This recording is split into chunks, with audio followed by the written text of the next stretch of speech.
अभी तक जो हमने पढ़ा, क्या पढ़ा? अबाउट टू डायमेंशनल मोशन के बारे में, ठीक है। तो टू डायमेंशनल मोशन के बारे में हम लोग ने पढ़ा। एक चीज याद रखना, जो टू डायमेंशनल मोशन होता है ना, इसका सबसे बेस्ट एग्जांपल होता है to dimensional motion with constant acceleration. इसका सबसे बेस्ट एग्जांपल होता है projectile motion.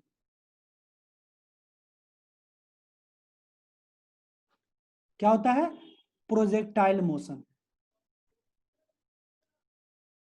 Is it clear? जो two dimensional motion, sir repeat. जो टू डायमेंशनल मोशन होता है विथ कांस्टेंट एक्सेलरेशन, इसका सबसे बेस्ट एग्जांपल होता है प्रोजेक्टाइल मोशन। समझ में आया? मतलब क्या, इसके पास भी जो मोशन होंगे क्या होंगे? दो कोऑर्डिनेट में होंगे। किधर किधर? एक एक्स कोऑर्डिनेट में भी और एक वाई कोऑर्डिनेट में भी, ठीक है। इसलिए projectile motion is also an example of two dimensional motion या plane motion. Is it clear? Is it clear? Yes okay. Yes अब देखो, जो प्रोजेक्टाइल मोशन है ना, ये भी एक क्या है? एग्जाम्पल है किसका? फ्री फॉलिंग बॉडी का। फ्रीली फॉलिंग बॉडीज का। और बताओ, जब मैं बोलता हूं फ्रीली फॉलिंग बॉडी, इसका मतलब क्या होता है? What is the meaning of? Only gravity acting to it. Yes, means gravity, not only gravity but the constant gravity is acting. That is, at every point the value of the acceleration due to gravity is 9.8 meter per second square. और दूसरा क्या होता है? air resistance is negligible. When I say air resistance, that means the drag force is negligible. Means projectile motion कब होगा? इसमें भी हमको क्या करना पड़ेगा? We have to take the assumption what that g is equal to 9.8 meter per second square, and we have to neglect the air resistance. Is it okay? Okay, is it okay? Yes, Okay. One thing also remember that when we assume that gravity is 9.8 meter per second square and the air resistance is negligible, then the path traveled by the object which is thrown at some angle with the axis, okay, that will trace a parabola curve. समझ में आया? Sir repeat. मैंने क्या बोला?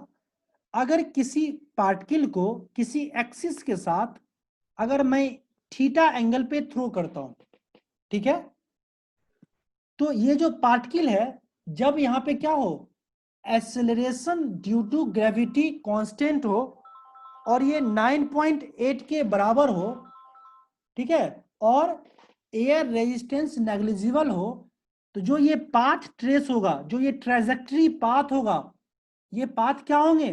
Parabola होंगे, parabolic curve yes sir, is it okay? yes sir, exact parabola curve नहीं होंगे। क्यों? क्योंकि रियल में हम लोग एयर रेजिस्टेंस रियल में नेग्लिजिबल नहीं होता है, there is some air resistance. Is it okay? अगर ये ऐसा होता है कि मेरा एयर रेजिस्टेंस क्या हो, नेग्लिजिबल हो जाए और एक्सेलरेशन ड्यू टू ग्रेविटी क्या हो, 9.8 मीटर पर सेकेंड स्क्वायर हो, तब ही इसी कंडीशन को जब फॉलो करेगा, तब जो पाथ इसके इस पार्टिकल के द्वारा ट्रेस किया जाएगा, जो ट्रेजेक्टरी पाथ ट्रेस किया जाएगा, वो कैसा होगा? वो कैसा कर्व होगा? पैराबोला होगा। कैसा कर्व होगा? Parabola curve. और पैराबोला कर्व का इक्वेशन क्या होता है? y is equal to a x square plus b x plus c. Is it clear? Means yes जो पैराबोला होता है उसका y का डिग्री क्या होता है? y एक वेरिएबल है, इस y का डिग्री क्या होगा? 1 के बराबर होगा। और जो x वेरिएबल है उसका डिग्री कितना होगा? 2 होगा। Is it okay? डिग्री जानते हो, पॉलिनोमियल में पढ़ा होगा क्लास 9-8 में, highest power of the Yes, sir. The degree. Is it okay? ये क्या होते हैं? ये एक इक्वेशन होते हैं, किसका? पैराबोला का। y equal to a x square plus b x plus c. Is it okay? मतलब जब भी क्या हो, कोई ऑब्जेक्ट को एट सम एंगल थ्रो किया जाए और उसमें क्या हो, फ्री फॉलिंग बॉडी हो, means acceleration due to gravity 9.8 metre पर सेकेंड स्क्वायर हो, और क्या हो, एयर रेजिस्टेंस नेग्लिजिबल हो, तब उसके द्वारा पाथ कैसा ट्रेवल करेगा? जो पाथ का जो कर्व का जो इक्वेशन होगा क्या होगा? y equal to a x square plus b x plus c होगा। Is it clear? Yes, sir. Anyone have any doubt? No, sir. No. Shall I erase it? Sir, can you please repeat? देखो मैंने बेटा क्या बोला कि अगर किसी object को, मान लो यहाँ कोई पार्टिकल है, इसको आप थीटा एंगल पे ओरिजिन से फेंक रहे हो, ठीक है? तो इसके द्वारा एक पाथ ट्रेस किया जाएगा और इस पाथ को हम लोग बोलते हैं ट्रेजेक्टरी पाथ। और ये जो पाथ का जो कर्व है वो इस इक्वेशन को फॉलो करेगा।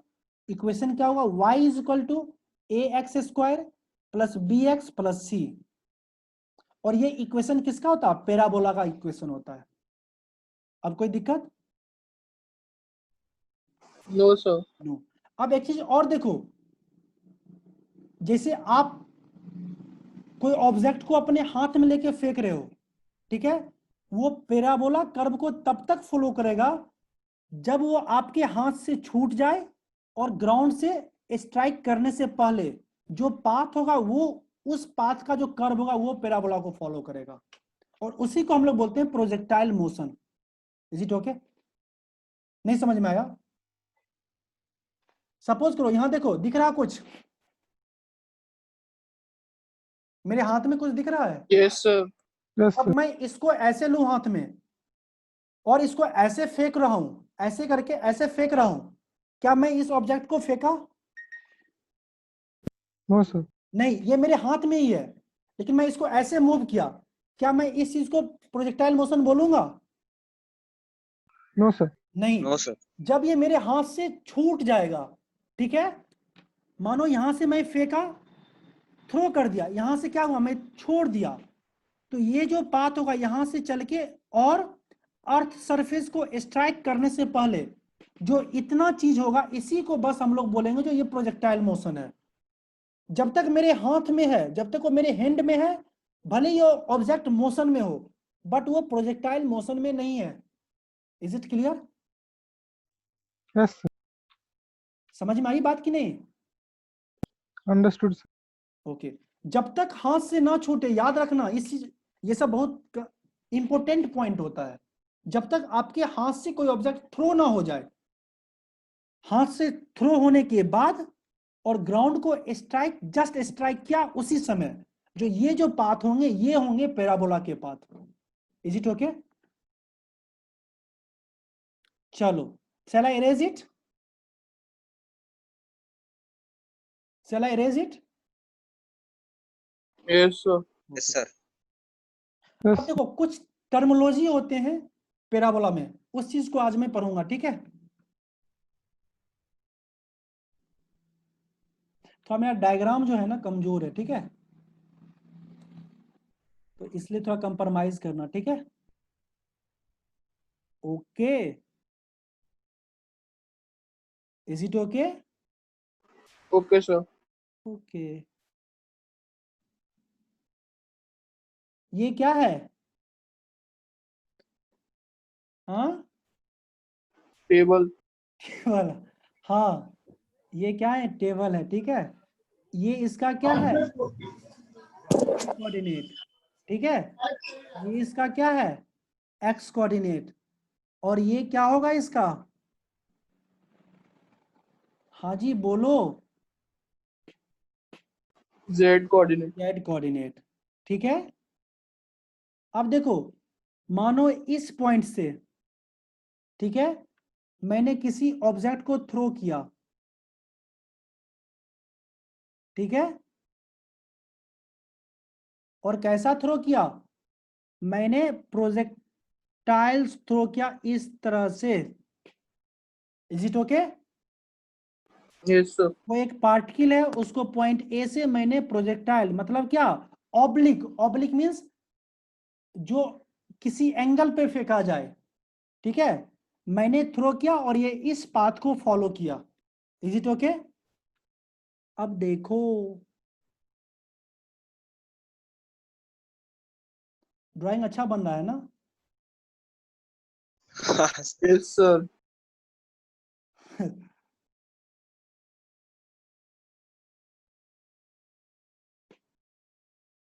चलो, थ्री डायमेंशन दिख रहा है, 3D में दिख रहा है फिगर? Yes sir. ओके, देखो ये जो दिख रहा है ना, ये ग्रीन कलर से, ये ग्रीन कलर से दिख रहा है ना, Yes, sir. इसको हम लोग बोलते हैं plane of projection. Plane of projection.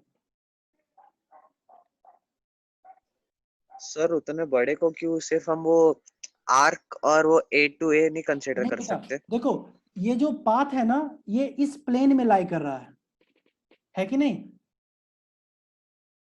ये जो पाथ Yes, देख रहे sir. हो ना, ये जो ट्रेस हो रहा है पाथ, ये पाथ किस प्लेन में लाई कर रहा है? जो ग्रीन कलर से दिख रहा है इसी प्लेन में लाई कर रहा है कि नहीं कर रहा है? कर रहा है सर। ये एक प्लेन दिख रहा है ना, और ये जो कर्व पाथ है ये कुछ ऐसा नहीं दिख रहा आपको इस तरह से? ऐसा नहीं दिख रहा है? Yes, sir.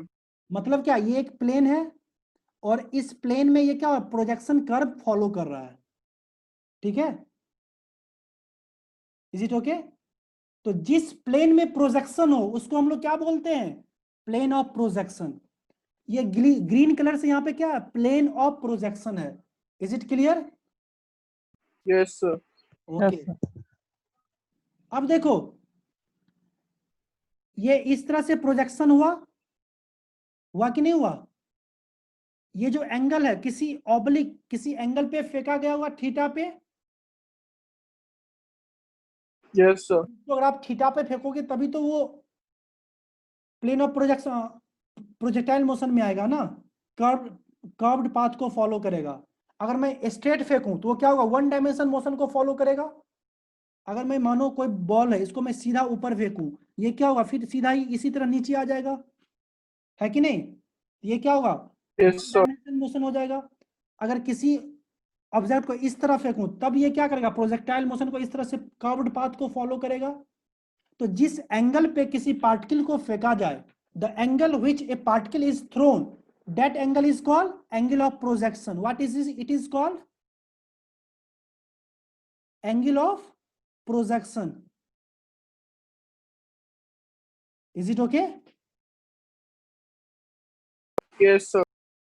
ठीक है, अब देखो ये ब्लू कलर का, ये क्या इस पाथ को ट्रेस करेगा। जब ये पार्टिकल क्या होगा, इस पाथ को इस तरह से ट्रेस करते हुए क्या होगा, अर्थ पे जाके गिरेगा, है कि नहीं? इस पाथ को क्या बोलेंगे? Parabola. हाँ, नहीं ये तो, इसको हम लोग बोलते क्या हैं?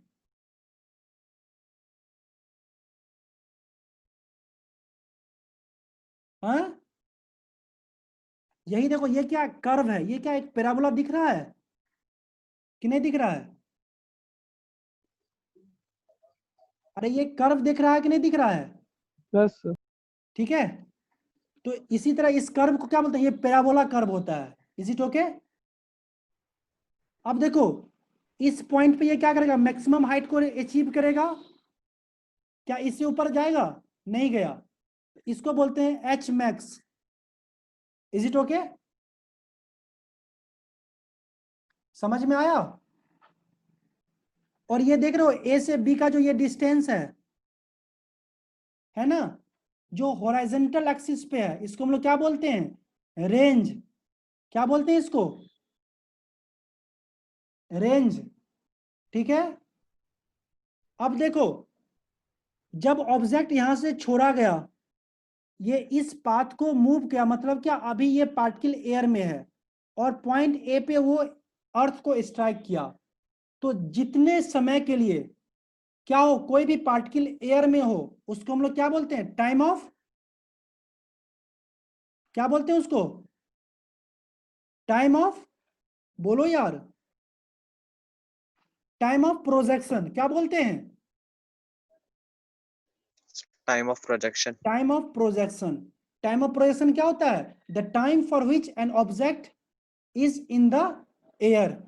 ठीक है, तो इसको हम लोग कैपिटल टी से रिप्रेजेंट करते हैं और इसको क्या बोलते हैं, time of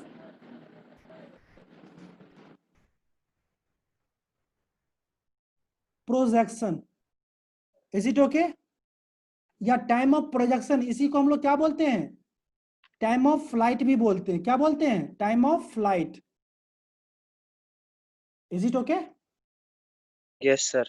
Yes, sir sir. हमें सर ने जो भेजा था उसमें ये था क्वेश्चन, तो उसका डिफाइन कैसे करेंगे उसको, किसको? Time of flight. Time of flight को सिंपली बोलो कि the time for which A particle is in air and that time is called time of flight. मतलब और सर दो और थे। जब आपके हाथ से यहां से छूटा, तब से वो पार्टिकल क्या एयर में है, और जब वो अर्थ के सरफेस पे जाके स्ट्राइक किया, तब तक वो कहाँ है, एयर में है। और इसी टाइम को हम लोग क्या बोलते हैं, टाइम ऑफ फ्लाइट बोलते हैं या टाइम ऑफ प्रोजेक्शन बोलते हैं। आया समझ में? हाँ, Yes, sir. ओके। अब देखो, पॉइंट ए से प्रोजेक्शन किया जा रहा है। प्रोजेक्शन कहां से किया जा रहा है, पॉइंट ए से। इस जहां से प्रोजेक्शन हो, उस पॉइंट को क्या बोलते हैं, point of projection. Point of projection.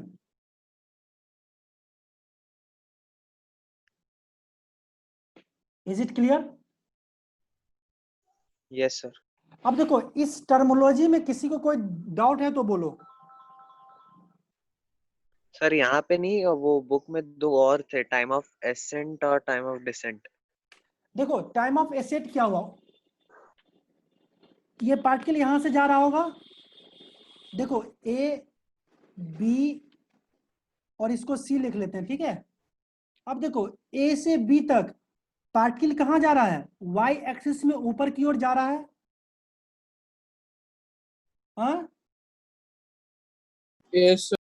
और बी के बाद पार्टिकल कहां जा रहा है, नीचे जा रहा है। तो यस सर। आपने क्या बोला, टाइम ऑफ एसेंट और डिसेंट दोनों। डिसेंट। ये जो टाइम दिख रहे हो, ए से बी तक जाने में जो टाइम लगेगा, उसको हम लोग क्या बोलते हैं, टाइम ऑफ एसेट। और जो बी से सी तक जाने में लगे, उसको टाइम ऑफ डिसेंट बोलते हैं। Is it clear? Sir, where is C? सी नीचे यहां पे है बेटा, ग्राउंड।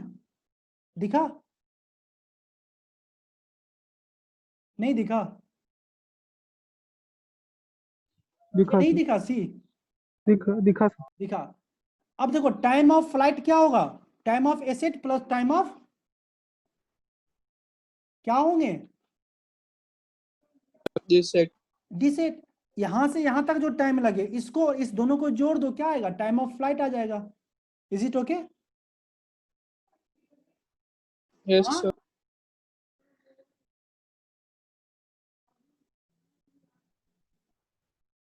और देखो, जिस पार्टिकल को हम लोग प्रोजेक्टाइल मोशन में फेंक रहे हैं, उस पार्टिकल को हम लोग क्या बोलते हैं, प्रोजेक्टाइल। क्या बोलते हैं, प्रोजेक्टाइल। तो देखो, हमने क्या पढ़ा, टर्मिनोलॉजी में क्या पढ़ा, देखो, सबसे पहले जहां से प्रोजेक्शन किया जाए, that is called the point of projection. The point from where the projectile the projection of a particle is done, that point is called point of projection. Is it clear? The angle at which projection is done is called angle of projection. Is it clear? Now, Yes, sir. the distance travel on the horizontal axis is simply called the range. Is it okay? The maximum distance covered in the y-axis is simply called h max. Is it okay? Okay, And sir. the plane in which projection is done is called plane of projection. Okay? And the time for which the particle is in air, that time is called time of flight. And time of flight is equal to time of ascent plus time of descent. Is it clear? और जिस particle का projection किया जाए उसको क्या बोलते हैं? Projectile बोलते हैं। और इस मोशन को क्या बोलते हैं? प्रोजेक्टाइल मोशन बोलते हैं।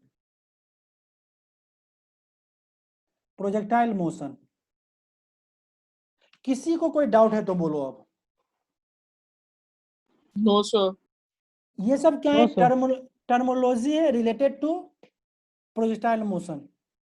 अब कल के क्लास में हम लोग क्या करेंगे? हम लोग इसके इक्वेशन को डिराइव करेंगे कि एच मैक्स क्या होगा, टाइम ऑफ फ्लाइट क्या होंगे, ठीक है, रेंज क्या होगा, ये सारे के इक्वेशन को डिराइव करेंगे और एक्स और वाई कोऑर्डिनेट में रिलेशन देखेंगे कि अगर मेरा एक्स इतना होगा तो वाई कितना होगा।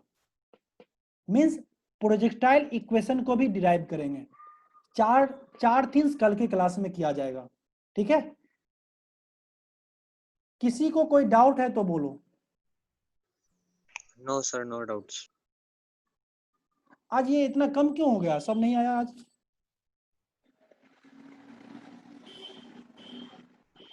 सब छुट्टी मना रहा है क्या? No idea. No idea. Honestly बोलो, किसको किसको समझ में नहीं आया? Understood, sir. समझा सर? ये सर समझ में आ गया। एकदम 100%। Yes, sir. Yes sir. देखो, Yes, sir. अगर देखो फिजिक्स पढ़ रहे हो तो मेरा काम मैथ पढ़ाना नहीं है कि नहीं? अगर मैं मैथ पढ़ाने लगूं तो फिर मैं फिजिक्स नहीं बता पाऊंगा, है कि नहीं? तो इसलिए पहला क्लास ही होता है बेसिक मैथ का होता है। जब तक आपको बेसिक मैथ नहीं आएगा फिजिक्स समझने में कहीं कहीं दिक्कत हो सकती है। Is it okay? तो एक बार क्या करो, जो बेसिक मैथ है उसको पढ़ो, ठीक है। क्या करूंगा, आज के भी वीडियो अपलोड कर दूंगा या छोड़ दूंगा? सर यस सर, अपलोड कर दीजिए। ठीक है। चैनल मिला आप लोग को?